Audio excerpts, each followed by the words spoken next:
Året er 1945, og Hitler har lige tabt 2. verdenskrig. Verden er splittet og skal deles mellem sejrherrerne. Dette er begyndelsen på den kolde krig. Efter 2. verdenskrig skulle de 2 største sejrherrer, USSR og USA, dele Europa mellem sig. Det skulle de, fordi de var de 2 lande med mest magt. Det, der var en af de største grunde til, at den kolde krig startede, det var, at de 2 store supermagter, som var USA og Sovjetunionen, de var rigtig uenige politisk. Derfor så valgte man også at dele Europa op i 2 halvdele. Den ene kom til at hedde Østblokken, og det var Sovjet, Polen, Ungarn, Tjekkoslovakiet, Rumænien og Østtyskland. Og den anden kom til at hedde Vestblokken, og den var styret af det demokratiske USA. Den bestod af Storbritannien, Frankrig, Italien, Vesttyskland og Danmark. Sovjet, de satsede på det, man kalder planøkonomi, og de ville være så selvforsynende som overhovedet muligt, hvilket vil sige, at de ville omskære sig så meget som muligt for omverdenen og være uafhængige. Det var USA rigtig uenige i, fordi at de eksporterede mange varer til Østen, og derved tjente rigtig mange penge på det. Derfor kunne USA ikke lide, at Sovjetunionen gerne hele tiden ville gøre sig større, og derfor startede krigen. I starten af krigen i 45, der var USA meget stærkere end Sovjet, fordi de havde fået atombomben i 45, og Sovjet, de havde mistet over 20 millioner mænd i 2. verdenskrig. Sovjet, de fik først atombomben 4 år senere i 49. Men USA, de fik aldrig brugt den her atombombe, fordi at de var rigtig bange for, at Sovjet også havde den. Det troede man nemlig, de havde. Og derfor var der ingen af de 2 lande, der ville bruge den mod hinanden, fordi de var bange for, at de ville gøre gengæld. Og man havde jo set i Hiroshima og Nagasaki, at de her atombomber nærmest ville udslette hele jorden, hvis der faldt flere af dem. Under den kolde krig blev verden delt op i den første, anden, tredje og fjerde verden. Ja, efter 2. verdenskrig, der blev verden delt i 2. Der var en østblok, som der var NATO, så var der en vestblok, som der var Warszawapagten. Og det var de 2 hovedgrupper. Man fandt hurtigt ud af, at der var mange lande, som slet ikke passede eller var allieret med nogen af blokkene. Så dem kaldte man den tredje verden. Man havde ikke før brugt udtrykkene den første og den anden verden, men det synes folk, ligesom, der blev nødt til at være, når der var en tredje verden. Så Østblokken blev kaldt den første verden, og Vestblokken blev kaldt den anden verden. Det er så først senere, at der er opstået den fjerde verden. Det er sådan de fattigste i hele verden. Den tredje verden, det var de fattige lande i syd. Jerntæppet blev opført i 1945 og opdelte Europa i 2.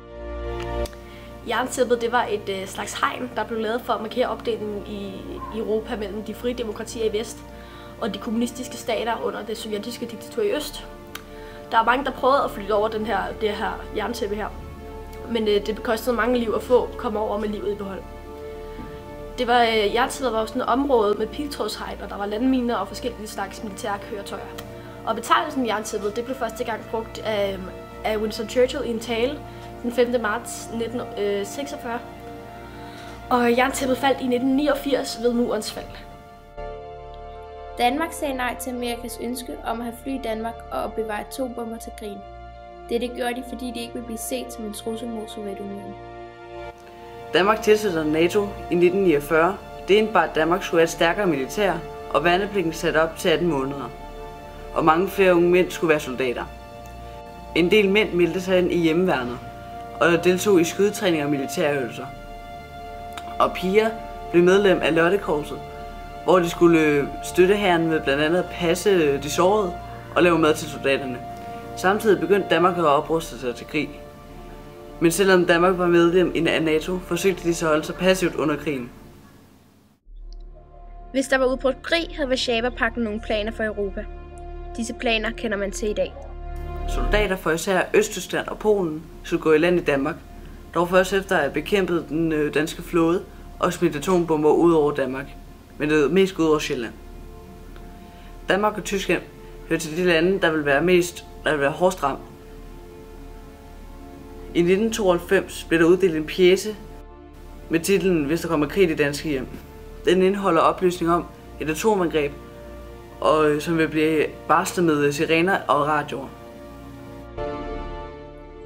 Fra 1954 til 1973 var USA i problemer, fordi de var gået ind i Sydvietnam. Krigen var imellem antikommunister og kommunister. USA støttede antikommunisterne ved at sende dem våben og militære rådgivere. De kunne godt se efter noget tid, at det ikke var nok, så de sendte en halv million soldater ind i landet. De fik dræbt 1 million vietnamesiske soldater, men der døde 50.000 amerikanske soldater. Det var ikke en særlig god situation, fordi de ikke fik noget udbytte af det, så staten kunne godt se, at det ikke var godt nok, så de trak tropperne ud af Vietnam. Krigen varede i 19 år, og grunden til, at USA ligesom var gået ind i Vietnam, det var fordi, at de ikke ville have, at kommunismen skulle sprede sig. Men da de gik ud af Vietnam, spredte kommunismen sig meget hurtigt. Nu var det Sovjetunionens tur til at lide nedad. I 1979 gik de ind i Afghanistan. De kæmpede i 10 år uden rigtig nogen resultater. Sovjetunionen de støttede kommunisterne, mens USA støttede islamitiske folk i Afghanistan. USA gjorde ikke særlig meget, udover at sende dem våben. I 1989 begyndte folk at demonstrere mod muren i Østberlin. Demonstrationerne var en kæmpe ydmygelse for det kommunistiske styre, fordi at deres politik har altid været, at de handler efter folkets ønsker.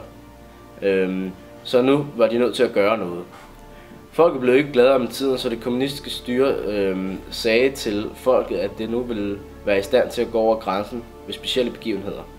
Det var så en fejl, da en politiker kom til at sige, at denne regel trådte i kraft med det samme.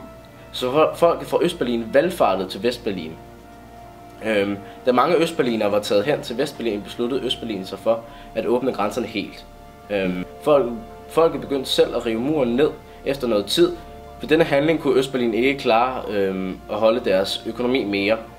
Så i 1990 blev de nødt til at forenes med resten af Berlin. Det vil sige, at muren blev ryddet helt ned, og grænserne var helt ude. Cuba-krisen startede i 1959, da Fidel Castro kom til magten efter en revolution efter et militærkup i 1952. Det militære kup i 1952 var højst upopulært på Cuba, så derfor havde landet brug for en ny leder, som så var Fidel Castro.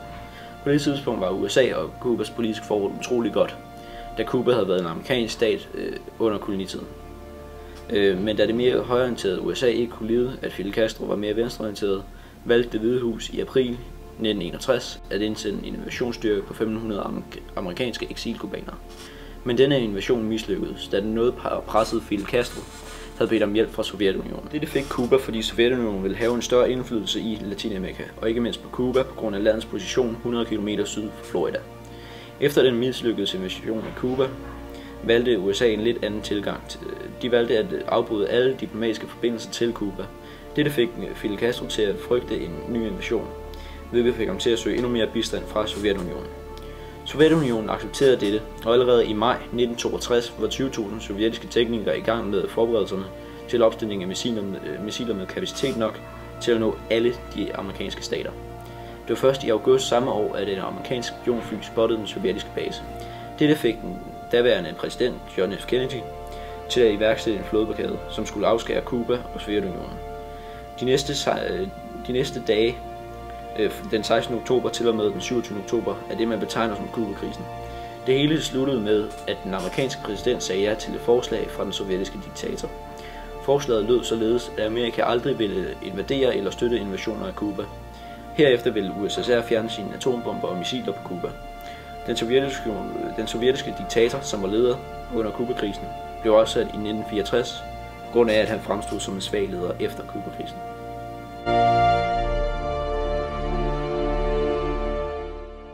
I Sovjetunionen sker der også omvæltninger, og en krise er under opsejling. Da Gorbachev blev leder i 1985, indledte han sit program Perestrojka. Perestrojka skulle ændre partiets og statens måde at lede på til en mere vestlig og demokratisk måde. Det betød blandt andet, at det nu var lovligt at svine partiet eller ledelsen til Valgene blev også friere, og der må nu komme nye partier til. Han var også enig med, at man skulle sænke priserne på varerne. Men det gav en hel masse problemer, da næsten alle beslutninger blev taget oppefra i det kommunistiske styre. Det var nu meget sværere at tage beslutninger, uden at der kom store folkemængder. Samtidig med det blev prisen på fødevarer steg, og produktionen af fødevarer faldt helt vildt, hvilket betyder, at der var mangel på job. I slutningen af 1980 var Polen i store problemer, i hvert fald det kommunistiske styre i Polen. Der har nu været store demonstrationer i lang tid, og endelig i 1989 blev der afholdt et valg, og det polske kommunistiske styre blev væltet, efter 63 år med kommunisme i Polen. Dette ville det tidligere Sovjetunionen have grebet ind i, men på grund af de nye reformer, Gorbatjov havde indført, skete det ikke. Ideen om et demokratisk styre spredte sig hurtigt til resten af de østlige lande, og der kom hurtigt demonstrationer, og derefter frie valg, og igen blev de kommunistiske regeringer væltet. Men det skete med næsten ingen vold, både fordi staten ikke turde sætte politi eller militæret ind efter de mange demonstranter, men også fordi det var sket så pludselig. Fra den ene dag til den anden dag var der kommet masse demonstrationer. I 1991 forsøgte de konservative kommunister at lave et kup mod styret i Sovjetunionen, men det mislykkedes. I stedet for benyttede mange områder i Sovjetunionen forvirringen til at erklære sig selv selvstændige og afskaffe kommunisme og indføre privat ejendomsret. Heraf var de største af disse områder Rusland. Efter alle disse lande splittet op, blev Sovjetunionen opløst. Efter den kolde krig var der både gamle og nye problemer i mange lande, og folk, som ellers altid har holdt sammen, begyndte at blive uenige. Nogle af problemerne var f.eks., at tidligere kommunistiske lande og den tredje verden havde en stor stræben efter demokrati og kapitalisme. Og der var en stor modsætning mellem Vesten og den arabiske verden. Der var også Kina, de havde indført kapitalisme, men ikke demokrati. Og gamle allierede i NATO havde store meningsforskelle.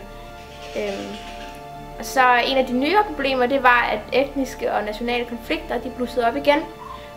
Og der kan man f.eks. se Jugoslavien, den borgerkrig, der var der, det var meget med det at gøre i 1990.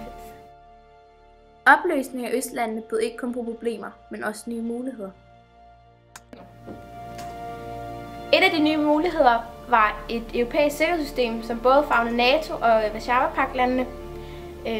Og sikkerhedssystemet hedder Partnerskab for Fred. Det blev lavet i 1994. Projektet, eller sikkerhedssystemet, det er projektet går ud på at skabe tillid mellem NATO og andre lande i Europa, og så selvfølgelig Sovjetunionen. Og da de startede, var der 10 lande, men nu er der 21.